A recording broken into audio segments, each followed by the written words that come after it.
जय हिंद विद्यार्थी, आप सब कैसे हैं। उम्मीद करते हैं आप स्वस्थ होंगे और अपने जीवन में मस्त होंगे। तो आज हम लोग ऑब्जेक्टिव का पार्ट 2 लेके आ रहे हैं और इसी तरह कंटिन्यू वीडियो आपका पार्ट बाय पार्ट आते रहेगा और ज़बरदस्त क्वेश्चन लेके आते रहेंगे ताकि आने वाले एग्ज़ाम 2025 में हर एक क्वेश्चन पे हथौड़ा का प्रहार किया जाएगा। कोई भी ऐसा क्वेश्चन नहीं होगा जो आपसे नहीं बनेगा। मेरा एक ही जिम्मेदारी है, मेरा एक ही मकसद है, मेरा एक ही लक्ष्य है कि आने वाले एग्जाम में इस प्रकार से हम लोग स्टडी करवाएं कि एक भी क्वेश्चन स्टूडेंट का छूटे नहीं और स्टूडेंट 70 में 70 इस बार लेके आएंगे। कितना भाई? 70 में 70। कितना भाई? 70 में 70। चाहे वो फिजिक्स का हो, चाहे वो केमिस्ट्री का हो, हम लोग कुछ दिन के अंदर फिजिक्स का फ्री सिलेबस लेके आ रहे हैं। देखिए, केमिस्ट्री में हम लोग सिलेबस नहीं पढ़ रहे हैं, केवल प्रत्येक चैप्टर का हम लोग क्वेश्चन आंसर बना रहे हैं और उसका ऑब्जेक्टिव भी कराने का हम प्रयास कर रहे हैं और कराएंगे ही। प्रयास नहीं, कराना ही है। तो अब देर किस बात की, आइए हम लोग पार्ट 2 के क्वेश्चन में इंटर करते हैं और देखते हैं कि पार्ट 2 में किस प्रकार से क्वेश्चन पूछा गया। तो चलिए देखिए आप लोग ध्यानपूर्वक पार्ट 2 में किस प्रकार से क्वेश्चन पूछा गया। ध्यानपूर्वक देखेंगे सभी लोग क्या है पार्ट 2 में क्वेश्चन। क्या ऐसा क्वेश्चन है कि जो आपसे नहीं बनेगा। लेकिन एक बात आप ध्यान में रखिएगा, अगर हमारा वीडियो को देखते हैं तो आपको हर क्वेश्चन का डिटेल में आंसर दिया जाएगा और आपको फील भी होगा कि हाँ, हम यहाँ पे आए हैं तो अपना टाइम को बर्बाद नहीं करेंगे। ये एकदम याद रखेंगे, क्योंकि अगर आप इस चैनल से जुड़ गए तो यहाँ पे टाइम का बर्बादी नहीं होता है, यहाँ पे सिर्फ और सिर्फ पढ़ाई की बात होती है। तो आइए हम लोग देखते हैं कि पहला क्वेश्चन क्या है। देखिए, पहला क्वेश्चन आपके स्क्रीन पे दिखाई दे रहा है, निम्न में कौन यौगिक प्रशीतक है। विद्यार्थी के मन में देखिए सबसे पहला सवाल आ ही गया कि प्रशीतक होता क्या है। आप देखिए, देहाती भाषा में आप फ्रिज का नाम सुने होंगे। किसका नाम भाई? फ्रिज का नाम सुने होंगे, जिसको रेफ्रिजरेटर भी कहा जाता है, जिसको रेफ्रिजरेटर भी कहा जाता है। रेफ्रिजरेटर क्या कहा जाता है भाई? रेफ्रिजरेटर। तो आइए समझते हैं। अब आपके दिमाग में जरूर आ गया होगा कि हाँ, कि प्रशीतक, शीत का मतलब क्या होता है? ठंडा करना। शीत का मतलब क्या होता है? ठंडा करना। तो आइए हम इसका परिभाषा आपको हम दिखाते हैं कि परिभाषा क्या है। देखिए, लिखा हुआ है कि प्रशीतन अर्थात रेफ्रिजरेशन किसी स्थान या पदार्थ को उसके वातावरण के ताप के नीचे तक ठंडा करने की प्रक्रिया को प्रशीतन कहते हैं। देखिए, आपको समझ में नहीं आ रहा होगा, हम सिंपल एग्जांपल लेते हैं जो दैनिक जीवन में देखते हैं। आप ये बताइए, गर्मी के दिन और ठंडे के दिन में भोजन कब जल्दी खराब हो जाता है? कमेंट में बताइए। आप ये जरूर देखे होंगे कि ठंडे के दिन में भोजन जल्दी खराब नहीं होता है, लेकिन गर्मी के दिनों में भोजन जल्दी खराब हो जाता है। उसका सिर्फ और सिर्फ कारण क्या है? टेम्परेचर, हाई टेम्परेचर, है ना।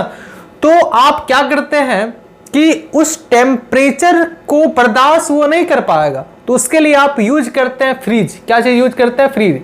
जैसे आप देखे होंगे कि मछली जब आती है मार्केट से तो 1 से 2 दिन, 2 से 3 दिन हो जाती है तो वो खराब नहीं होता। देखे होंगे ना।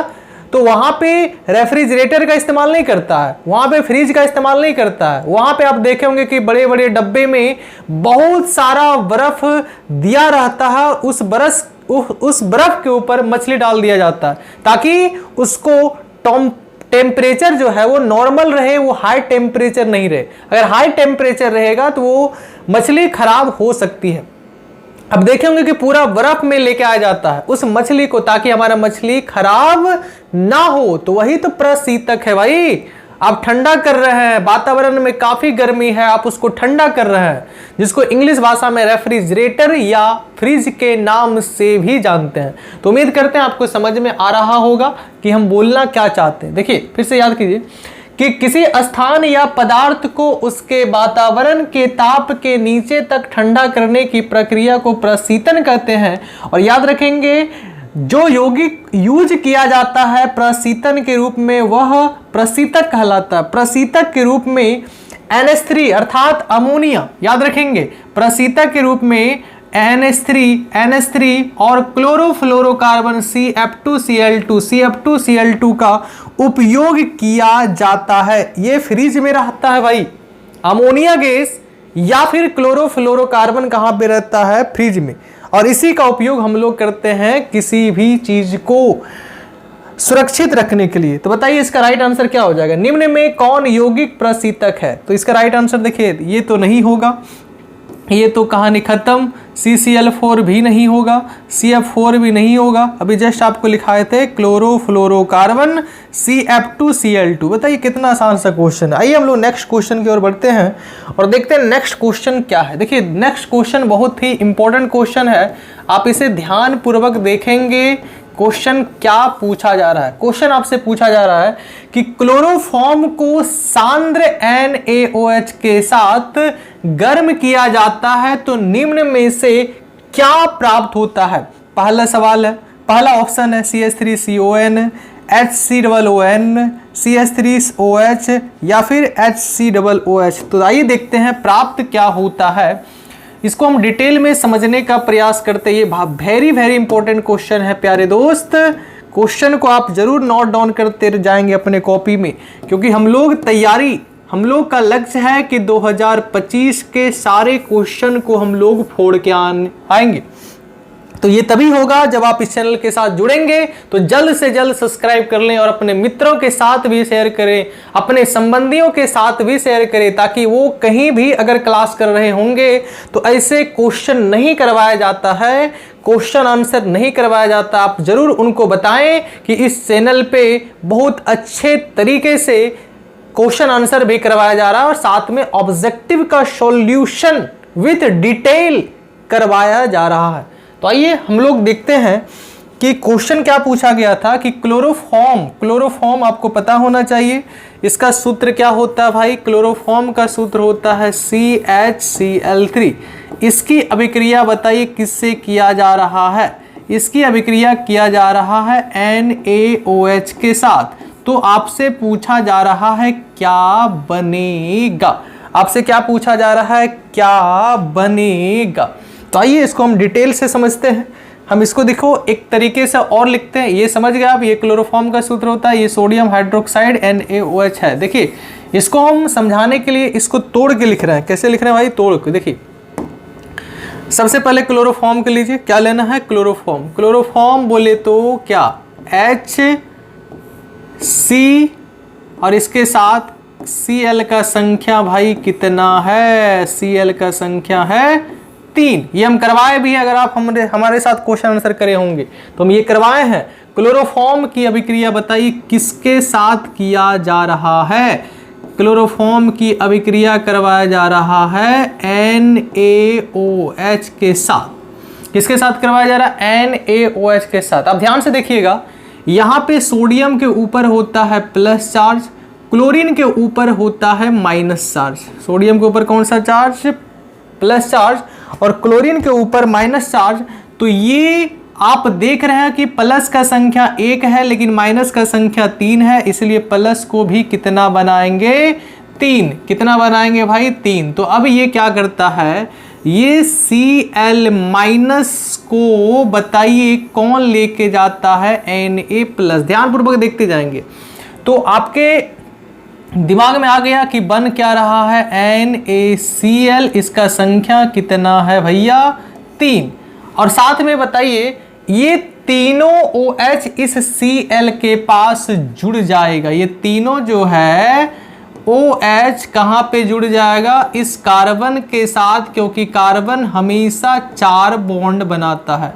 बताइए इतना समझ में आया या नहीं? इतना अगर समझ में आ गया तो आप जान लेंगे कि ये इतना तक ही नहीं रुकता है, ये और आगे जाता है, क्योंकि ये अस्थाई यौगिक नहीं है, ये अपने आप में अस्थाई यौगिक है और कभी भी अस्थाई यौगिक का निर्माण नहीं होता है, कभी भी अस्थाई यौगिक का निर्माण नहीं होता है। तो ये रिएक्शन को और आगे बढ़ाता है। अब देखो ध्यान से क्या होता है, जब रिएक्शन को और आगे बढ़ाता है तो हम देखो आपको डिटेल से समझाना चाहते हैं, इसलिए हम तोड़ के लिख रहे हैं। इसको फिर से लिखिए, आप इसको लिखिए, क्या है भाई, कार्बन। क्या है कार्बन, क्या है कार्बन, और इसके साथ OH का संख्या, OH का संख्या कितना है, OH का संख्या भाई है 3, और इधर हमारा कार्बन, ये हमारा कौन सा यौगिक है, अस्थाई। अब ध्यान से देखेंगे, OH के ऊपर माइनस चार्ज और यहाँ होता है H के ऊपर प्लस चार्ज। ये माइनस किसको लेके जाएगा, प्लस को। ये माइनस भाई साहब किसको लेके जाएगा, प्लस को। तो आप ये बताइए, इस ऑक्सीजन का भी एक बॉन्ड टूटा, अर्थात इसका भी एक इलेक्ट्रॉन फ्री हुआ, और इस कार्बन का भी एक इलेक्ट्रॉन फ्री हुआ। इलेक्ट्रॉन फ्री होने से अब बताओ, ये तो जल तो बाहर निकल गया। पहले आप इसको जल लिख लीजिए, पहले आप इसे जल के रूप में लिखेंगे। किसके रूप में लिखेंगे भाई, जल के रूप में। अब ध्यान पूर्वक देखेंगे क्या बन रहा है। यहाँ पे देखिए क्या बन रहा है, यहाँ पे हमारा H, यहाँ पे हमारा H है, और ये इस कार्बन का भी एक इलेक्ट्रॉन फ्री हुआ और इस ऑक्सीजन का भी एक इलेक्ट्रॉन फ्री हुआ, और इलेक्ट्रॉन फ्री होने से ये कार्बन ऑक्सीजन के साथ बताइए कौन सा बॉन्ड बना लिया, कार्बन ऑक्सीजन के साथ बना लिया डबल बॉन्ड, और साथ में हमारा OH है। आप इसे ध्यान पूर्वक देखेंगे, ये HCOOH है, जिसको आप फॉर्मिक अम्ल के नाम से भी जानते हैं।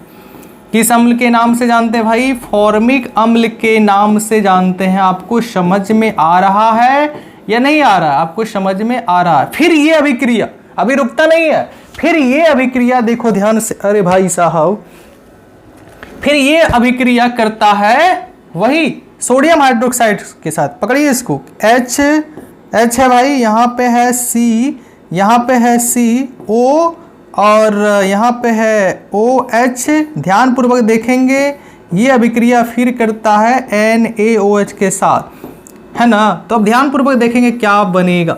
देखिए यहाँ से OH को लेके जाएगा, OH को लेके जाएगा, OH को लेके जाएगा, तो जल निकलेगा। क्या निकलेगा भाई, H2O। क्या निकलेगा, H2O।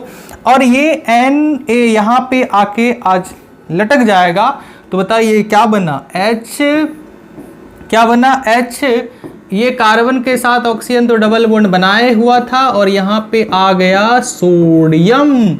इसी को हम लोग बोलते हैं सोडियम फॉर्मेट के नाम से जानते हैं इसको। इसको क्या बोलते हैं भाई, सोडियम फॉर्मेट। क्या बोलते हैं भाई, सोडियम फॉर्मेट। क्या बोलते हैं भाई, सोडियम फॉर्मेट। कुछ नहीं, आपको समझ में आ रहा है। फिर से देखिए, ये क्लोरोफॉर्म की अभिक्रिया किससे करवाया, NaOH के साथ Na+Cl- को लेके भागा, तो हमारा ये कंपाउंड बना। लेकिन ये अस्थाई है, अस्थाई होने के कारण यहाँ फिर से जल निकला। यहाँ देख सकते हैं जल निकला, तो ये फिर इसकी अभिक्रिया NaOH के साथ होती है। ये भी पूरा नहीं हुआ, जब तक ये सोडियम फॉर्मेट ना बन जाए तब तक ये अभिक्रिया होते रहेगी अंदर में। तो आइए देखते हैं क्या ऑप्शन में ये है क्या। देखिए ऑप्शन में आपको फंसाने के लिए ये भी दिया है, तो ये तो बनेगा नहीं, क्योंकि देख सकते हैं आप यहाँ पे ये भी बना है HCOOH, HCOOH भी बना है, लेकिन ये आपका आंसर नहीं होगा, ये भी आंसर नहीं होगा, ये भी आंसर नहीं होगा। लेकिन देखिए दूसरा ऑप्शन में ये जरूर मिल रहा है HCOON, जिसको हम लोग क्या बोलते हैं, सोडियम फॉर्मेट। क्या बोलते हैं, सोडियम फॉर्मेट। बताइए अच्छा लग रहा है या नहीं लग रहा है। चलिए नेक्स्ट क्वेश्चन की ओर बढ़ते हैं और देखते हैं नेक्स्ट क्वेश्चन में क्या पूछा गया। ये भी क्वेश्चन हम करवाए हुए हैं। अगर आप मेरा पार्ट 1 पार्ट 2 क्वेश्चन आंसर करे होंगे NCERT विद सॉल्यूशन, किया है क्या, अगर किए हैं तो 100% आपका सारा क्वेश्चन बन रहा होगा पहले से। इसलिए क्वेश्चन आंसर बनाना बहुत जरूरी है। सिलेबस पढ़ने से कभी भी केमिस्ट्री का क्वेश्चन आप सॉल्व पूरा नहीं कर पाएंगे, ये मेरा गारंटी है, ये मेरा अनुभव कहता है कि सिलेबस आप पढ़ भी लेंगे तब भी आपसे क्वेश्चन नहीं बनने वाला है। देखिए अगला क्वेश्चन है कि एथिल क्लोराइड को, इसीलिए हमारे साथ जुड़िए और इस चीज का फायदा उठाइए, क्योंकि पूरे यूट्यूब के इतिहास में कोई क्वेश्चन आंसर नहीं करवाता, केवल सिलेबस तो जानता है, एक्सपीरियंस से पढ़ा रहा बच्चों को अच्छा भी लग रहा है, लेकिन कभी तो हमारे साथ भी जुड़ के देखे, आपको क्वेश्चन आंसर भी अच्छा लगेगा बनाने में। ये तभी होगा जब हमारे शुरुआत से आप वीडियो देखते आ रहे होंगे।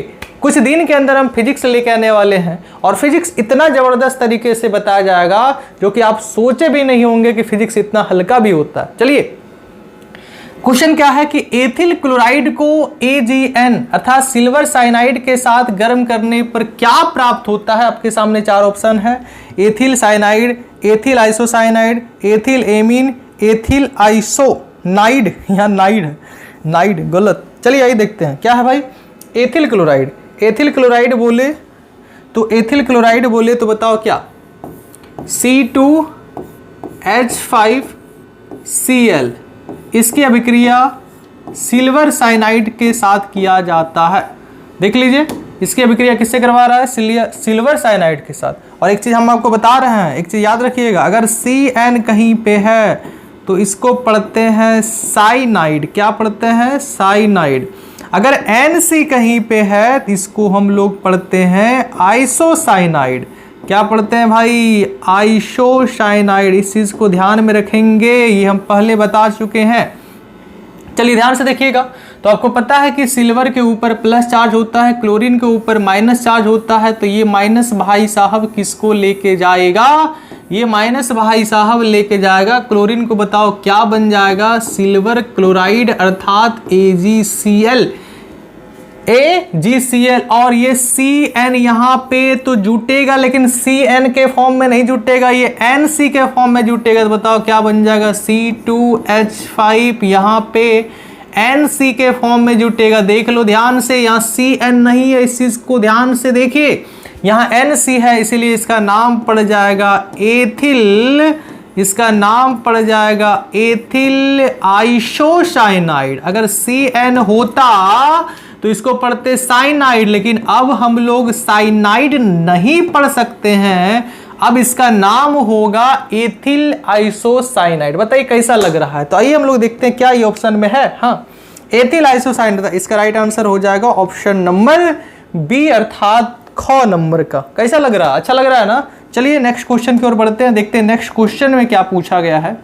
ये तो बड़ा सिंपल सवाल है भाई। एल्किन का सूत्र आप लोग जानते होंगे, एल्केन होता है एक हमारा क्या होता है, एल्केन होता है, दूसरा हमारा होता है एल्कीन, दूसरा हमारा क्या होता है भाई, दूसरा हमारा होता है एल्कीन। क्या होता है, एल्कीन। दूसरा हमारा क्या होता है भैया, एल्कीन। और तीसरा हमारा होता है एल्काइन, ये हमारा हाइड्रोकार्बन में आता है। और आपको पता है इसमें है संतृप्त हाइड्रोकार्बन एल्केन।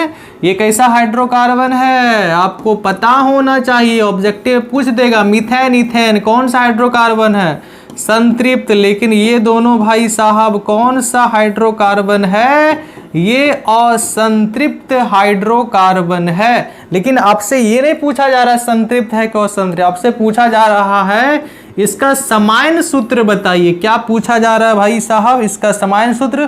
तो देखो हम एक ट्रिक बताते हैं, याद रखिएगा। सबसे पहले आप सभी में लिखेंगे CnH2n, CnH2n, CnH2n, CnH2n, CnH2n लिख दिए सभी में। अब चलिए, अब देखिए ध्यान से, हम एक तरीका बताते हैं, सुनिएगा कितना अच्छे तरीका से याद करते हैं। 2 इसमें सटाइए, 2 सटाइए, इसमें 2 हटाइए और इसमें 2 घटाइए। 2 सटाइए, 2 हटाइए, 2 घटाइए। इसमें सटा दिए 2 अर्थात जोड़ दिए, हटा दिए, इसमें 2 घटा दिए, अर्थात एल्केन का सूत्र क्या हो गया, CnH2n+2। एल्किन का क्या होता है CnH2n, एल्काइन का क्या होता है CnH2n-2। और ये दोनों असंतृप्त हाइड्रोकार्बन है। और इन दोनों में आपको पता होना चाहिए N का मान कहाँ से स्टार्ट होता है, 2 से, अर्थात यहाँ पे एथीन होगा और यहाँ पे एथाइन होगा। और यहाँ पे n का मान 1 से स्टार्ट हो रहा है, अर्थात ये मेथेन से ही स्टार्ट होता है, लेकिन इसमें एथिन होता है, इसमें एथाइन से स्टार्ट होता है। चलिए देखते हैं क्या ये ऑप्शन में है क्या। हाँ, एल्कीन का समान सूत्र, एल्कीन पूछा जा रहा है, ध्यान से पढ़िए एल्कीन। तो एल्कीन का समान सूत्र हो जाएगा CnH2n, CnH2n। चलिए नेक्स्ट क्वेश्चन की ओर हम लोग बढ़ते हैं और देखते हैं नेक्स्ट क्वेश्चन में क्या है। देखिए इथेन में कार्बन का संकरण पूछा जा रहा है। देखिए संकरण आपको पता होना चाहिए। सबसे पहले देखो संकरण पूछा जा रहा है, क्या पूछा जा रहा है, संकरण का। तो सबसे पहले एथेन का पूछा जा रहा है। एथेन में बताओ कार्बन और कार्बन के बीच कौन सा बॉन्ड होता है, सिंगल बॉन्ड। कौन सा बॉन्ड, सिंगल बॉन्ड। चलिए एक कार्बन कितना बॉन्ड बनाता है, एक कार्बन बनाता है, एक कार्बन बनाता है भाई, एक कार्बन बनाता है 4 बॉन्ड। कितना बॉन्ड बनाता है, 4। तो एक H इधर भी दीजिए, अर्थात इसके पास कितना H हो जाएगा, 3H। ये 4 बॉन्ड बना लिया और इसके पास भी कितना हो जाएगा, 3 और हो जाएगा। तो आपसे पूछा जा रहा है संकरण, है ना, संकरण। तो आपको पता है single bond sigma, single bond sigma, single bond sigma, single bond sigma.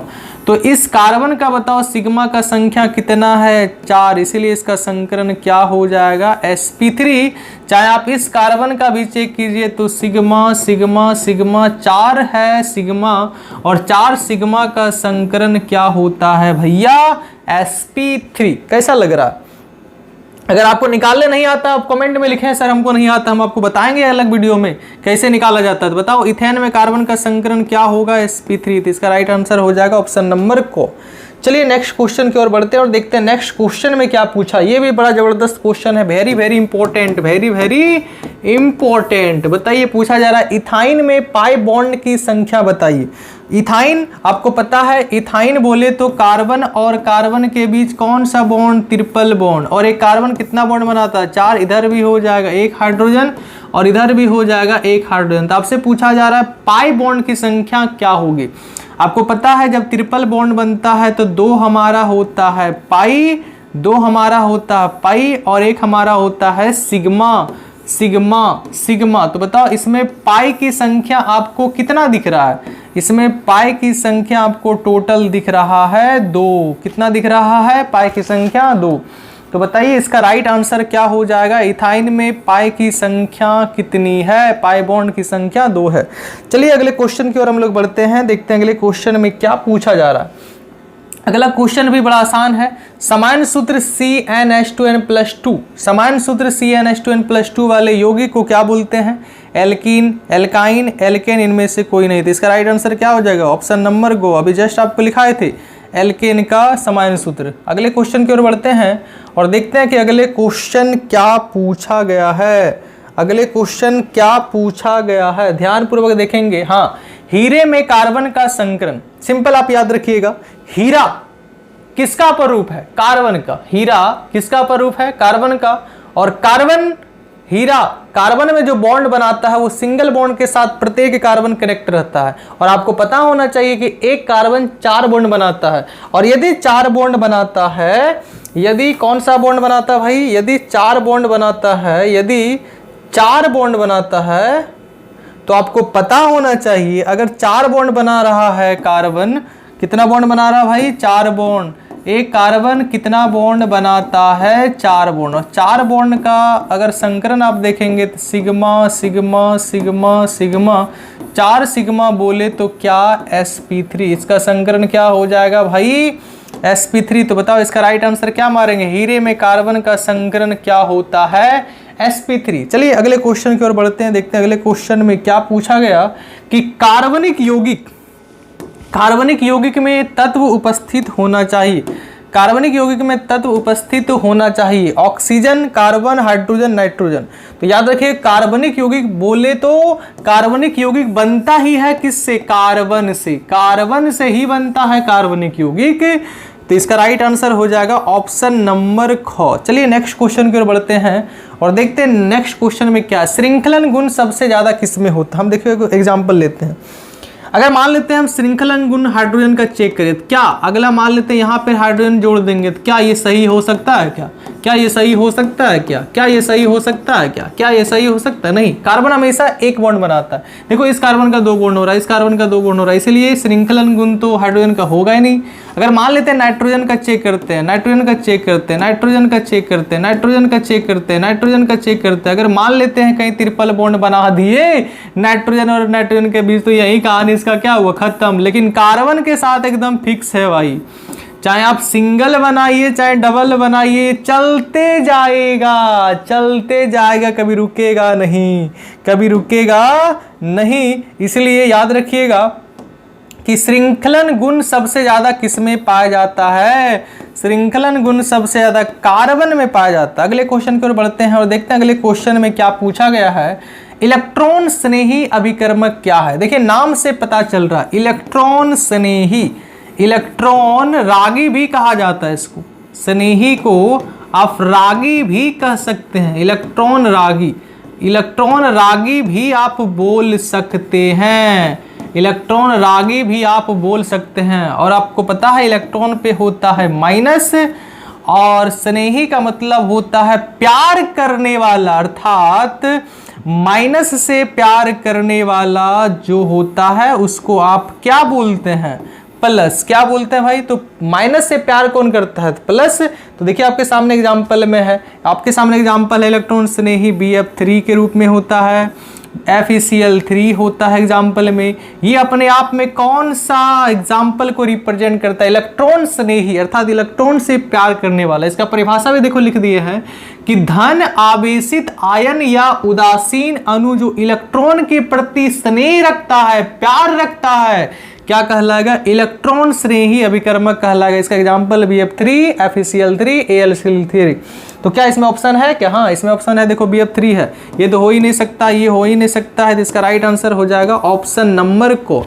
चलिए नेक्स्ट क्वेश्चन की ओर बढ़ते हैं और देखते हैं नेक्स्ट क्वेश्चन में क्या पूछा गया है। और बड़ा मस्त सवाल है, आपसे पूछा जा रहा है कार्बन और कार्बन एकल बंध की लंबाई कितनी होती है? कार्बन और कार्बन एकल बंध की लंबाई कितनी होती है? अगर इसका राइट आंसर अगर आपको पता है तो आप लोग जवाब दीजिए कि इसका राइट आंसर क्या हो सकता है। मे बी हमको जहां तक अभी याद है कि कार्बन और कार्बन का जो सिंगल बॉन्ड इसका लंबाई शायद होता है 1.54 एंगस्ट्रम। हम एक बार चेक कर लेते हैं क्योंकि गलत बताना सही नहीं है। एक बार चेक करते हैं भाई, कार्बन और कार्बन का जो एकल बंध है इसकी लंबाई कितनी होती? हाँ हमने सही बताया, हमने सही पकड़ा। इसका राइट आंसर हो जाएगा ऑप्शन नंबर गो, अर्थात 1.54 एंगस्ट्रम होता है। यहाँ एंगस्ट्रम नहीं दिया ये लड़का, टाइपिंग करने मिस कर दिया।